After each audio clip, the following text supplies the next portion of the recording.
Pang-araw-araw na mga salita ng Diyos. Ang tunay na nilalang ay dapat na makakilala kung sino ang manlilikha, kung para saan ang pagkakalikha sa tao, kung paano isakatuparan ang mga responsibilidad ng isang nilalang, at kung paano sambahin ang Panginoon ng lahat ng sangnilikha.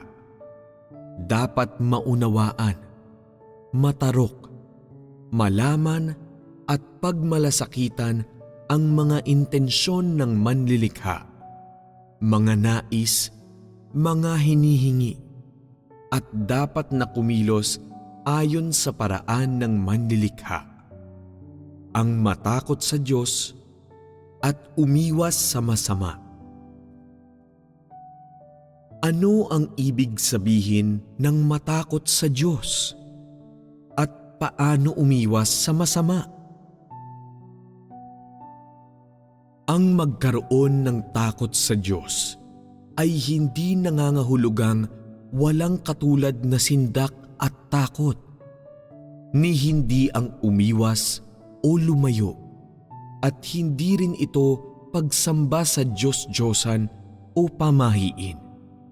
Sa halip, isa itong paghanga, pagpapahalaga, pagtitiwala, pag-unawa, pangangalaga, pagsunod, pagtatalaga, pag-ibig, at maging walang kondisyon at walang pagrereklamong pagsamba, pagbabalik, at pagsuko.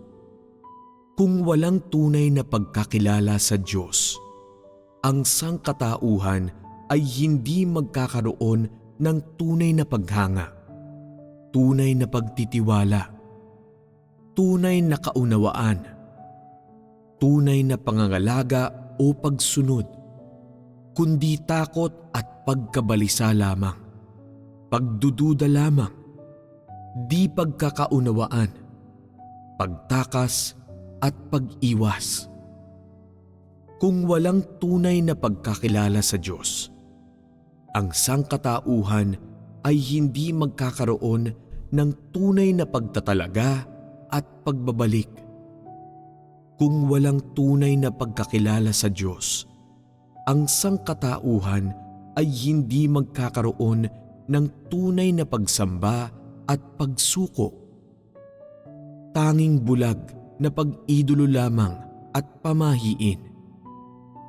Kung walang tunay na pagkakilala sa Diyos, ang sangkatauhan ay hindi makakakilos ayon sa paraan ng Diyos, o matatakot sa Diyos, o iiwas sa masama. Sa kabaliktaran, bawat aktibidad at pag-uugali ng tao ay mapupuno ng paghihimagsik at pagsuway, ng mapanirang puring pagbibintang at hindi totoong paghatol tungkol sa Diyos, at masamang asal na taliwas sa katotohanan at tunay na kahulugan ng mga salita ng Diyos. Sa pagkakaroon ng tunay na pananalig sa Diyos, malalaman talaga ng sangkatauhan kung paano sumunod sa Diyos at umasa sa Kanya. Tanging sa tunay na pananalig at pagtitiwala sa Diyos, magkakaroon ang sangkatauhan ng tunay na pagkaunawa at pag-abot. Kasama ng tunay na pag-abot sa Diyos ay ang tunay na pagmamalasakit sa Kanya. Tanging sa tunay na pagmamalasakit sa Diyos, magkakaroon ang sangkatauhan ng tunay na pagsunod. Tanging sa tunay na pagsunod sa Diyos, magkakaroon ang sangkatauhan ng tunay na pagtatalaga. Tanging sa tunay na pagtatalaga sa Diyos, makakapagbalik ang sangkatauhan ng walang kondisyon at walang pagrereklamo. Tanging sa tunay na pananalig at pagtitiwala. Tunay na pagkaunawa at pagmamalasakit. Tunay na pagsunod. Tunay na pagtatalaga at pagbabalik. Tunay na malalaman ng sangkatauhan ang disposisyon at kakanyahan ng Diyos at malalaman ang pagkakakilanlan ng manlilikha. Tanging kapag nakilala nila ng tunay ang manlilikha, magigising ang sangkatauhan sa tunay na pagsamba at pagsuko. Tanging kapag may tunay na pagsamba at pagsuko sa manlilikha, magagawa ng sangkatauhan na isantabi ang kanilang masasamang gawi. Ang ibig sabihin, umiwas sa masama. Ito ang buong proseso ng pagkatakot sa Diyos at pag-iwas sa masama. At siya ring nilalaman sa kabuuan ng pagkatakot sa Diyos at pag-iwas sa masama. At maging ang daan na dapat bagtasin para makarating sa pagkatakot sa Diyos at pag-iwas sa masama. Ang pagkatakot sa Diyos at pag-iwas sa masama at pagkilala sa Diyos ay di mapaghihiwalay at pinagdugtong ng di mabilang na mga tali. At ang koneksyon sa pagitan nila ay malinaw. Kung nais nino man na makaiwas sa masama, dapat munang magkaroon ang taong iyon ng tunay na pagkatakot sa Diyos. Kung nais nino man na magkaroon ng tunay na takot sa Diyos, dapat munang magkaroon siya ng tunay na pagkakilala sa Diyos. Kung nais nino man na magkaroon ng pagkakilala sa Diyos, dapat muna niyang maranasan ang mga salita ng Diyos.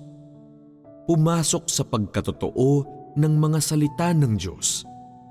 Maranasan ang pagtutuwid at pagdidisiplina ng Diyos. Ang kanyang pagkastigo at paghatol. Kung nais nino man na maranasan ang mga salita ng Diyos, dapat muna niyang makaharap ang mga salita ng Diyos. Makaharap ang Diyos at hingin sa Diyos na magbigay ng mga pagkakataon para maranasan ang mga salita ng Diyos sa anyo ng lahat ng klase ng kapaligirang kinapapalooban ng mga tao, mga pangyayari at mga bagay.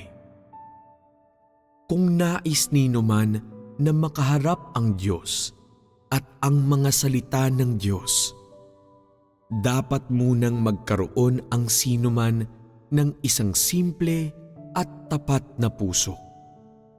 Kahandaang tanggapin ang katotohanan. Pagpapasyang tiisin ang pagdurusa. Determinasyon at tapang na iwasan ang masama. At ang mithiin na maging isang tunay na nilalang. Sa ganitong paraan, sa unti-unting pagpapatuloy, malalapit kang lalo sa Diyos.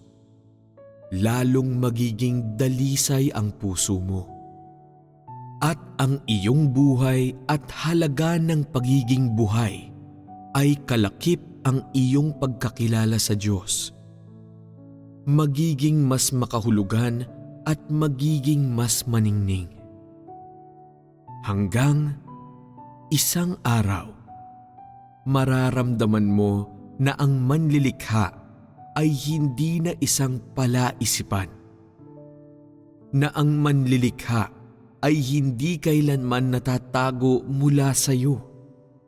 Na ang manlilikha ay hindi kailanman nagkubli ng kanyang mukha mula sa iyo. Na ang manlilikha ay hindi pala malayo sa iyo.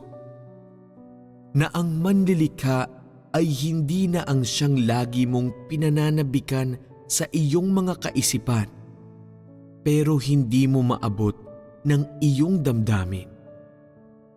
Na siya ay talaga at tunay na nakatindig na nakabantay sa iyong kaliwa at kanan. Nagtutustos ng iyong buhay at nagkokontrol ng iyong tadhana. Wala siya sa malayong abot tanaw at hindi rin niya isinikreto ang sarili niya sa itaas sa mga ulap. Nasa mismong tabi mo siya, nangangasiwa sa lahat mo. Siya ang lahat na mayroon ka. Siya ang tanging mayroon ka. Ang gayong Diyos ay nagpapahintulot sa iyo na mahalin siya mula sa puso. Kapitan siya. Hawakan siya ng malapitan. Hangaan siya. Matakot na mawala siya. At hindi na maging handang siya ay talikuran. Hindi na siya suwayin o hindi na siya iwasan o layuan. Ang gusto mo lamang ay pagmalasakitan siya. Sundin siya. Ibalik ang lahat ng ibinibigay niya sa iyo at sumuko sa kanyang kapangyarihan. Hindi mo na tinatanggihan na magabayan, matustusan, mabantayan at maingatan niya. Hindi mo na tinatanggihan ang idinidikta at itinatakda niya para sa iyo. Ang gusto mo lamang ay ang sundan siya. Lumakad kasama siya sa kaliwa o kanan. Ang tanging gusto mo ay tanggapin siya bilang ang nag-iisa at tanging buhay mo. Ang tanggapin siya bilang iyong nag-iisa at tanging Panginoon. Ang iyong nag-iisa at tanging Diyos.